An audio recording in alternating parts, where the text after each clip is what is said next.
I think I've always dreamed, and I know we always talked about, one day we would have a family and we'd settle down.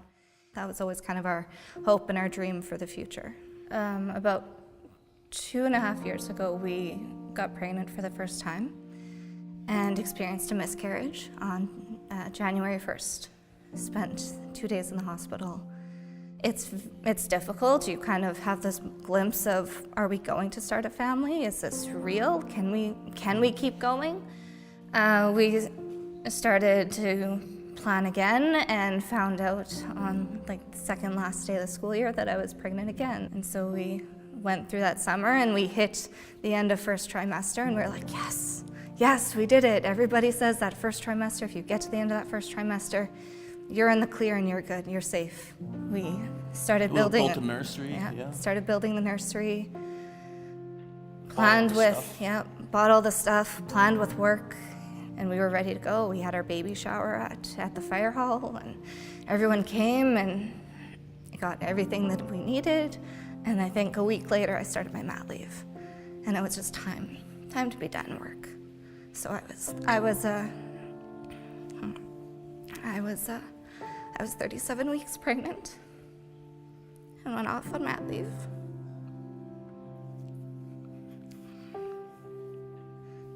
A couple days in, I was at home in the evening and Joel was out, and started feeling something, and I thought, it's time to go. And I'm looking at the clock and I'm timing things and texting Joel and I'm saying, when are you coming home? And sure, he came home around midnight, and we looked at the clock some more and looked at the timer some more and threw everything in the car, and off we went to the hospital. We got to the hospital after all this excitement and anticipation, and the nurse came and tried to look for his heartbeat and couldn't find anything. So then sure enough, the obstetrician came and she wasn't able to find a heartbeat either. And so she told us that it looks like it's a stillbirth. It looks like he has passed away. So he was already gone before we even got to meet him. I don't even think I really realized that I would have to, I don't think it clicked that I'm still gonna have to deliver this baby. I just thought, now what? And I stopped and I froze. And it wasn't until Joel said, now comes the hard part. And at that moment I was like, but how? How do we do this now?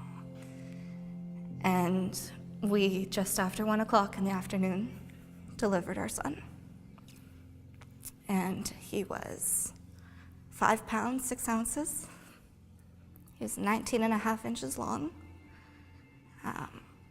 10 fingers, 10 toes. Everything was there, nothing missing. And he was just beautiful. And then we realized he wasn't crying and that we wouldn't hear him cry.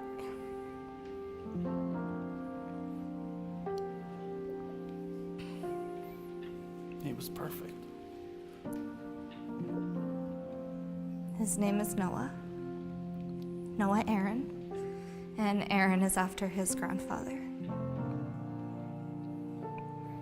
I've been a strong believer my whole life. And I sat in that hospital room and I was wondering if I would ever step a foot into church ever again. I wasn't sure. And I'm not proud to say that, but it was not a good place to be in. I play drums at church. Ben had asked me if because it was so close to Noah's birth, he asked, would you be okay to play? I said, absolutely, I would love to play. Playing brings me so much joy and I just love being there. So I was like, why wouldn't I want to do that, right? And then our plan was, we'll bring him with us. Yeah, we'll bring him along. It'll be a great time, right? I was super happy to play for my son the first time. That's what I was looking forward to. And it didn't end up happening that way. And Ben said, well, I'll schedule someone else. They said, no, now I need this for an entirely different reason. And man, I tell you, I think I played way louder than I should have that week. I'm surprised you guys let me come back after that. But I always say I wanted to make sure that he could hear me. So it's a joy, hope. And these are words that I was never sure I would use again.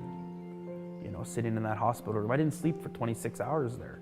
I didn't eat for 30. You know, it was one of those things where you're like, is this it? Like, what? After all of this? But I mean, here we are a year later, surrounded by people that we love and talking about this, and it's incredible the peace and joy that God has provided for us. Because we still had a son. Yeah. We're still parents, even though we don't get to do the everyday parenting. We're still parents.